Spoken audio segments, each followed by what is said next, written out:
To our vlog, magluluto nga pala si Mama. So, naglagay siya ng mantika. So, hinihintay pa nga palang uminit dito yung mantika. So, gigisahin muna dito ni Mama yung bawang at sibuyas hanggang sa maging golden brown. So, ayan na yung sibuyas at bawang. Hihintayin natin siya maging golden brown. So, ayan guys, naging golden brown na yung sibuyas at bawang natin. So, ang next naman ay ang sayote. Halu-haluin. Halu-haluin. May next pa yung kasunod na ilalagay ni Mama. Charis! May next na nga, may kasunod pa. So, next naman ay ang puso ng saging. Imimix na lang ulit natin to. So, ayan, pinagsama yung sayote at ang puso ng saging. So, mamaya po, may kasunod pa to. Namin ng tubig na isang tabo, pang isang barangay na.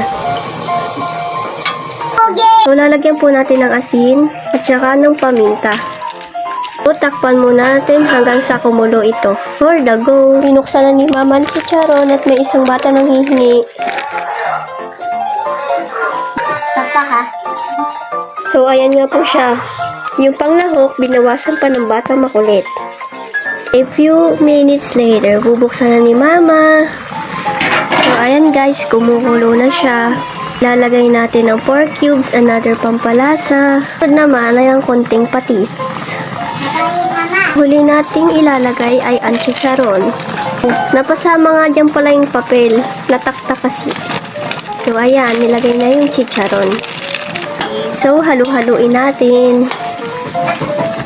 So, ayan, mukhang masarap. Saan kayo makakakita ng ganyang luto? Pinagsamang gulay. Sasabihin mo pa kami gulay. May sayote at may puso ng saging. May ilalagay pa nga palang pako dyan. Abangan natin. So, takpan ulit natin. Kain ko! Tuklan! So, ilalagay na natin ang pako.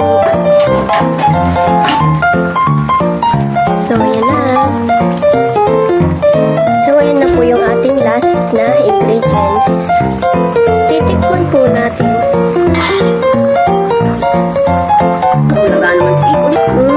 Sarap! Diyan na po natatapos ang aming mini vlog.